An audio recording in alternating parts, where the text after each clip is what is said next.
this is where I think it's interesting, because Ratcliffe is rich enough to be able to do it all, but it's not Ratcliffe, it's his company, Ineos. That's the difference there, is that Ineos Sports Group is different to Ineos, the people who sell and make and made Ratcliffe is absolute billions. Ineos, the sports group, Nice, would you say he's done a fantastic job at Nice? Anyone heard of where Nice are in Europe? Steady job. They've got a ram. Right. They're not fucking pulling up trees in Europe, are they? Let's be honest. Ineos Grenadiers, the cycling team, which they've had for a few years now, has absolutely bombed since they took over from Team Sky. They've got all these things, like won the Tour de France this many times and all that. They were a sponsor at the time of those things. They weren't the guys running the team. The cycling stuff is all off the back of GB cycling and all that type of stuff, and I'm not sure that's got better in the last few years. Everything they've kind of touched hasn't really gotten any better as Ineos. They are a sponsor, I think, for Mercedes in F1, who the last 2 years haven't really pulled up trees either, fallen well behind Red Bull and all that type of stuff. So Ineos, the sports group, haven't really done anything of note that I know of anyway in the sports that I watch. The thing, someone said to me, it was earlier on last year, I made Liverpool's Takeover talking. The only person who's ever talked to me in person about like Liverpool's Takeover and my stance on being owned by a nation, he said, "You didn't want Qatar, did you?" No. Well, when United get them. I said, well, look, they have more money than us. United have always had more money than Liverpool. United's issue is not the money that they bring in, it's how they spend it. And so at least if they've got, and you're right, this depends on how good they are at what they choose to do. And it's the thing, they've got to go and get in a good managing director and a good CEO, and they've got to get a good director of football, and they've got to get all those people who sit between ownership level and manager, and they can get all that right, and the manager might not be right. And it's not going to change the fact that they spent £80 million on a guy who'd only ever scored 8 goals in a top European league prior to that. Harry Maguire. They've got all these issues still to resolve. But if they get the people running the football club right, they can change it and around. And then they'll be 10 years behind Manchester City and Liverpool. Of course. So they've got a long road to go. It's not going to fix. None of this was ever going to fix them overnight, by the way, because there's too many things fundamentally wrong with that team. They might be able to get a short-term bounce here and there, but to actually get Manchester United back to what is expected from Manchester United, that is a road. That is a long process, and it is not just about buying Kylian Mbappe. It's not just about getting Harry Maguire out the way. They've got to build a more competitive squad that's got the ability to actually generate funds a little bit within itself as well. They've got to buy players who've got room for progression. They've got to stop spunking endless amounts of money on footballers who don't pull in the right direction for the football club, who are just names because that's what they were in the 80s. That's what they stopped being under Ferguson. They got the right attitude of footballer in. You need people who can identify who those are. It's not just about spending the money. They get lost in this. So And you think about the way smart people could turn the corner. You think about the way that City did. Obviously, it was the second takeover that really propelled Manchester City, which people tend to forget about or we don't talk about often enough. But they were hiring Guardiola's people in and around that football club for 2 years before Guardiola arrived. Yeah. So they had a clear plan of what was going on and what they wanted to be and all that. Now, Man United, at the moment, you would still question whether they're right for sports washing the project. You know what I mean? Like, they are... I don't know how many trophies they've won recently, but they're a long way away from a league title now, 10 years or whatever it's been. So they're getting to the point where sport washing might be a thing for them, and you know, their fans and all that type of stuff, bringing in trophies, etc., etc. But I don't think they need the sport washing side of things at Manchester United. I think the problem is, I thought this a little bit with a couple of different clubs. They've just about gone past the point now where they've got a generation of entitled fans who grew up winning everything, and all they want is to get back to that. And you've started to see that with Liverpool's fans, or a lot of people who've come to the club while it's been successful, just wanted to stay at that at all costs. So I think they were in an interesting period there where they might have been hailed as like, we'll take being a sports washing project because we just want our Man United back, which is the United that challenges every season. Again, failing to see that having all the money in the world doesn't guarantee that in the Premier League, because it doesn't stop Man City having all of that, plus all of the facilities, plus all of the players, the experience of doing it. Exactly. So there was no answer that was ultimately no answer that was going to fix them. But it would have been interesting to see how their fans approached it. Their core fan base, Manc fan base that have been there forever and ever, might not have got on with it, but they've got so many fans that it would have in itself caused a division in the ranks. Are they too big to be sports with? I'd like to hope so, but it just takes a couple of big. I wish it was Ronaldo. They signed Cristiano Ronaldo, who was well past it at that point, and all of a sudden the Harry Potter scarves disappeared, didn't they? Because they've signed Ronaldo and they've won the transfer market, and it all goes quiet for a bit. This is a new potential failure creeping up on them, because there's new people, they have to give them time. It's like getting a new manager in. What could you imagine? Let's take it from where we are today to a year's time. 25% of the club's been sold. They're running the sports operations. They get worse. What the hell do the Man United fans think at this point? They're still blaming the Glazers at that point. Gary Neville certainly was still, but because they're sticking around, that's the big problem here, is the fact that the Glazers aren't going.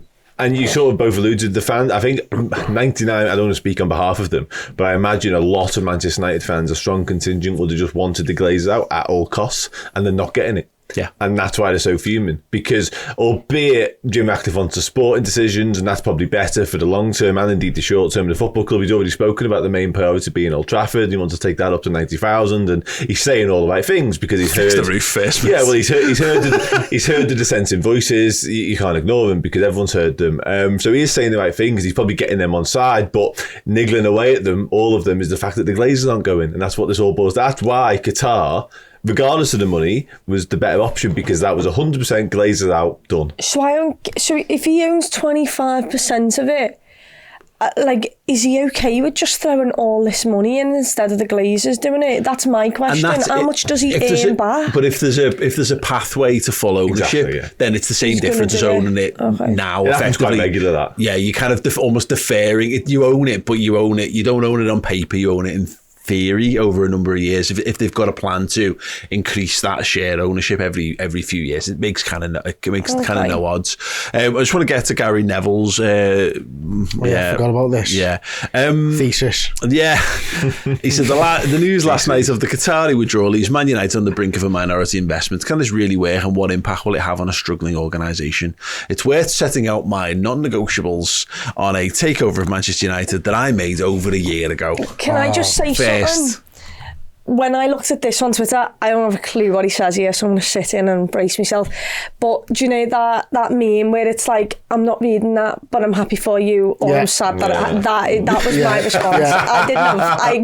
I was not reading all of that. So, is non-negotiables... Why didn't you put this out when Gerard Houllier got brought in as a joint manager with Roy Evans, by the way? Yeah. Number one, he wants a new sporting project. Okay. Number two, a new or redeveloped Old Trafford. Three, a new training ground. Wait, what's number one? What is this what he's saying? Yeah. So what does he want? What horse racing? That's what I'm thinking. Is that what he wants? He wants a Manchester United windsurfing club. Team. Yeah. What the fuck's in hell? What's he asking for with number one? They're just words, them. They are just it's the first one. Make it make sense to me. The number one. I'm not saying he's ranked these in order, but I know what he's trying to say. He's trying to say that he wants a clear vision of what of direction of travel for Manchester United. Now that should be pretty fucking obvious, by the way. We want Manchester United to be competitive at the top end of football, to challenge for titles and European titles. But I mean, so maybe that should be obvious. You shouldn't need that to be a non-negotiable. But then again, I'm still just putting it out there. I'd like the Man United windsurfing club. Yeah, Man United Crown Green Bowls Association. Yeah, nice. Number 4, full redevelopment of the surrounding land to create a Manchester United world and an exciting fan experience. Oh, he wants roller coasters. I'm on it. Yeah. That wouldn't be anywhere near that. Isn't support of Manchester United a bit of a shit roller coaster at the moment anyway? Absolutely. 5, pay off the debt and stop taking dividends until the above is done. I'm adding a sixth due to events in the last 2 to 3 years. The club requires leadership that is statesmanlike on major issues that enables a fairer, more inclusive and diverse game. Leadership that builds a positive environment and culture whilst adhering to the club's values and principles, and one that is willing to make tough decisions to prevent an erosion in the club's public image. It doesn't feel like that one's as well developed as the others, and what I mean by that is it's not an elevator pitch. That is a thesis in and of itself, all of which sounds great and is fundamentally not wrong, because you want, all that more inclusive, diverse game, absolutely. But like, how do you define the statesman-like leadership? I feel like number 7 is, I will be happy to do this role for you. Yeah. Is that what the end of this says? Yeah. What he's saying is, give me some more room to build me hotel. Yeah. Some more attractions around it, and get me involved in the doing of it all. But then again, it's a Salford good. No, they're not. They're not actually. They're struggling. Actually, I think they're not the bottom, but very much near the bottom. It's the ownership structure there. Yeah. Well, it's not even him, is it? Is it Peter Lim, the guy who pumps money into them? I think one of his stipulations is actually if Man United need to loan at least 2 footballs to Salford every season. Okay, that was one of his other ones. Yeah.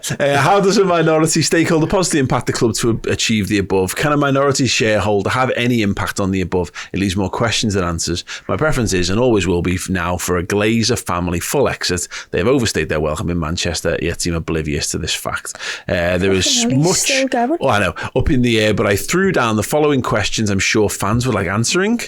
There will be lots more, but here's a starter for 16. I don't think faster for 16 was the phrase. No, it wasn't. I'm sorry, how much is he paid for... Starter for 16? Yeah. How much is he paid for Twitter Blue? Because I'm pretty sure Redmen every year don't get that amount of characters. I just don't need them. No, if Dan started putting this out, I'd have a severe... I would have question marks over Dan's ability to use social media if he needed this many words. Number 1. Come on, guys. We've got 16 to get through here. Oh my Come on. God, really? 1. What does the distribution of funds look like? Is all the cash being taken out of the club? I don't know what it looks like, but it sounds like this. 2, which Glazers are going, or is it a family dilution? Because all of the individual Glazers own a different percentage of the shares of this as well, by the way. Fun. How does it impact the stock exchange shareholders? Does the executive stay the same? Does the sporting side stay the same above the manager? Who within the board has sporting control? Are the future dilution clauses with the Glazer family in any deal you do as a minority share? Jesus Christ.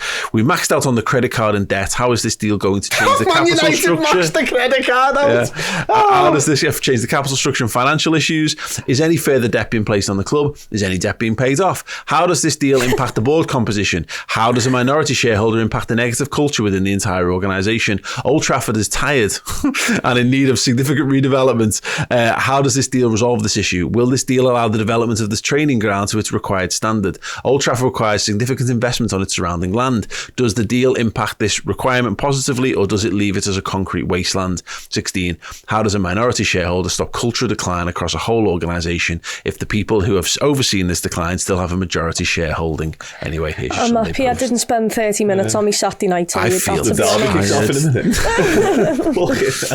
minute. Go to bed, Gary. Jamie Carragher, though, tweeted the paragraph that is his favourite was, "It's worth setting out my non-negotiables on a takeover of Manchester United that I made over a year ago." He said there's also a few other crackers in there as well. There's nothing like making a serious point and then one of your mates comes in and goes, what's he saying? What's he saying? What's he doing there?